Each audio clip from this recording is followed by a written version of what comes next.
Hello, this is Barbara Kolm again. I'm here in Montenegro, again in Podgorica, with Professor Ivan Jovetić, who is a professor at UDG. Thank you for joining me here, Ivan. Pleasure being here. Thank you for the Well, invitation. as I mentioned, he's a professor at UDG, the University of Donja Gorica, one of our oldest partners of the Free Market Roadshow, but he also holds a PhD in international economics from UDG, Faculty of International Economy, Finance and Business, but he's also a businessman. So what business do you run? Because I know you're involved in several things. Our company is mainly in tourism and hospitality, and that's one of the core businesses that we have, and we are quite into the sector. I've been also partially into the real estate, and I was trading at the stock market, but now let's say tourism and hospitality is Besides teaching and Besides, taking care. UDG is not only a job; it's more passion. It's more like a call. Dedication, It's a isn't it? dedication indeed, because Yeah. it's completely different setup. Starting in 2007 with Professor Vukotic and the entire Yeah. team, so we were pretty much growing with the institution, and that's something that is, as you said, passion and Yeah. commitment. You showed me today, for example, a location where you did some startup events. Yeah, we did it Yeah. through it was a UDG project, and we did it in one very particular fortress location in Montenegro. I mean, I don't have to mention that you worked for the Institute for Strategic Studies and Prognosis, I think from 2005 until 2021. Yeah, the end of 2021, quite some years. It was also an institution established by Professor Vukotic.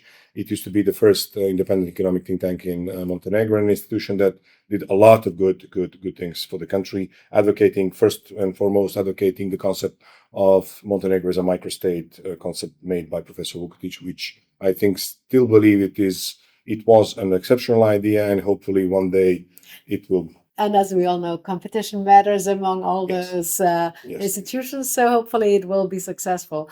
Let's switch gears and let's look into one interview that was titled Innovation in the Knowledge Society. And you mentioned that the university is undergoing a crisis. The current education system can actually no longer deal with the speed of innovation and uncertainty around the world. So could you elaborate a little bit on that? We at the UDG talk a lot about it, especially influenced by Professor Vukotic, because it was generally his idea and approach that universities of today are not valid anymore. And in many articles you can find that, in many researches, because majority of the scholars is oriented to writing a papers. Yeah. And there is one, I forgot, and I'm sorry to the audience, I forgot the title of the research done in the United States, that the average number of readers of a scientific article in the United States is 10. Yeah. Wow. So can you imagine the impact? I'm not saying that research articles are not important or they don't have a value. No, but the question is, what do you do with your students? Do you increase their capabilities and capacities? And UDG's goal is to create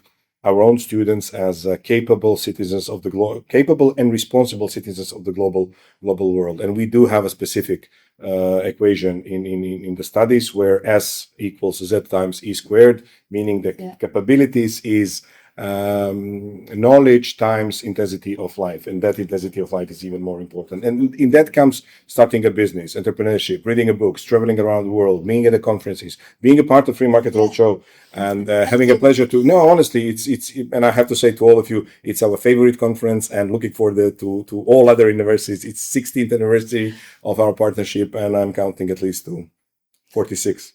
Hopefully. Yeah. Maybe with my successor. In this arrangement, 46. Okay, wonderful. So, but let's look. Let's say take a step back to what you mentioned before.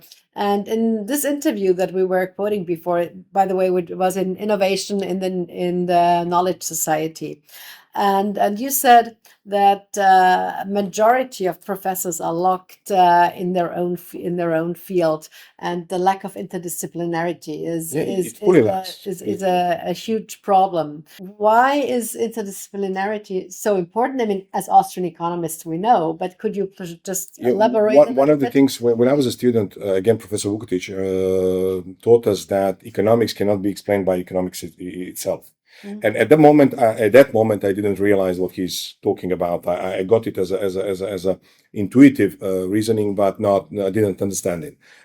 Throughout the experience, I think I know what he was referring to.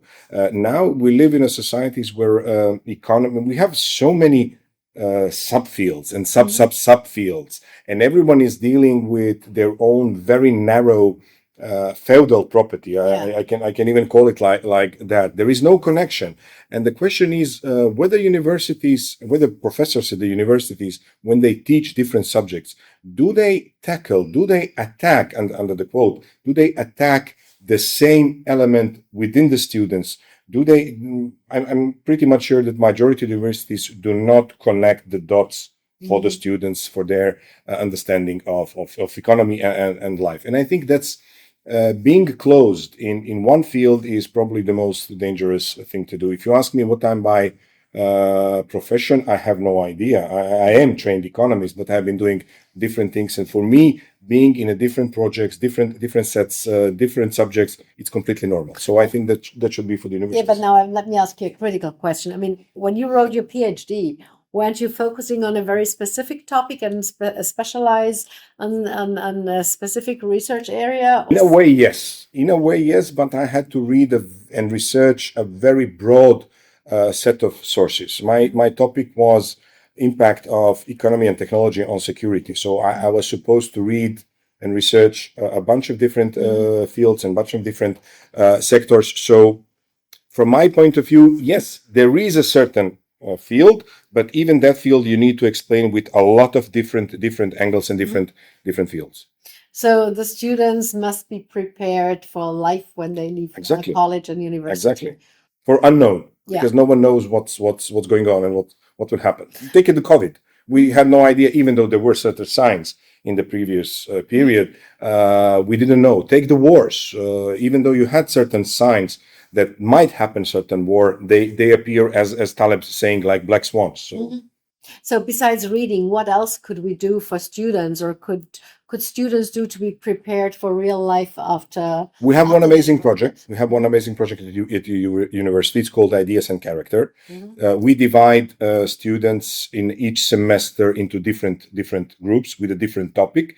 We learn them to explore the topic itself, to research. We learn them to act in a team, and we change teams every semester. So for the 3 years, they will change 6 different teams, and that's something that is about to happen them in real life when they finish college. Exact collaboration, and then they need to present it within the set of very precise rules. So in things like that, there are other examples as well, but in things like that, we're trying to prepare them for real life. We also have Entrepreneurial Nest project that will foster and be a factory of ideas, factory of execution of our students' ideas. Okay. Yeah, this Entrepreneurial Nest. How long has this been in existence? Oh, it's already for a couple of years. We are also connected with our own stock exchange, Entrepreneurial Ideas Stock Exchange. The next one, the 14th will be on May 9th.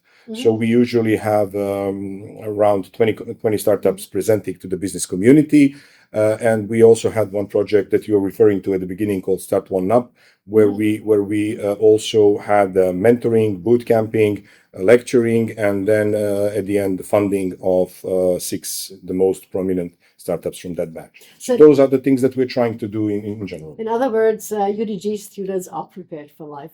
Hopefully, I honestly think they are, and in that regard, a lot of cases, a lot of proven cases of successful students gives that into account, because we have students that are here already entrepreneurs, business people into different organizations, to different companies, teaching, lecturing all around the world. We have a student that is former student that is in Dubai. We have students in the United States.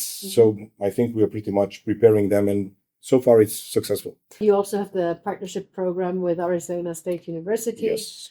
That also at least provides more opportunities for students. Exactly. In addition, we are innovative university, and by my opinion, UDG is the biggest entrepreneurial project in Montenegro ever, because it completely transformed not just the education system, but also the essence of education, and completely transformed of what students should think about education should look like. And it's a 25 plus years agreement with Arizona State University, that is the most innovative university in the United States for 9 years in a row. Even one of the things at the rover that was on Mars was done by ASU. So we are hoping to have a research project. Have a UDG robot. Yeah, UDG robot, why not? Double degree programs, PhD programs, and things like that. Collaboration. We also know that we cooperate with China, with India. We have cooperation with numerous European countries.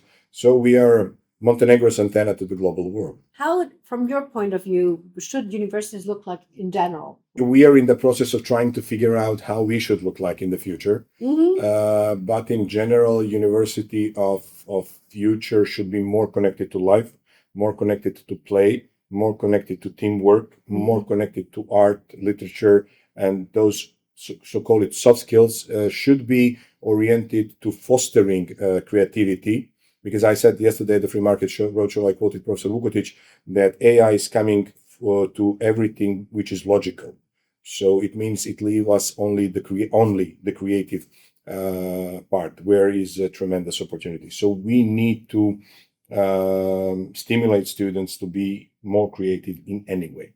And also make them understand the concept of freedom. Of course, freedom, free market, even classical liberalism. Now they must understand competition, networked individuals, networked world, and things like that. Well, that is a great challenge for the students, and for us as well. But you have been successful in the past years. Yeah, we've been, and hopefully we will be even more. Congratulations, and thank you very much, Ivan, for taking the time. With pleasure. We are looking forward to the next events with UDG and the Free Market Roadshow in beautiful Montenegro. With pleasure. All the best. And my regards to all Free Market Roadshow supporters, partners, and institutions involved. Thank you. Thank you.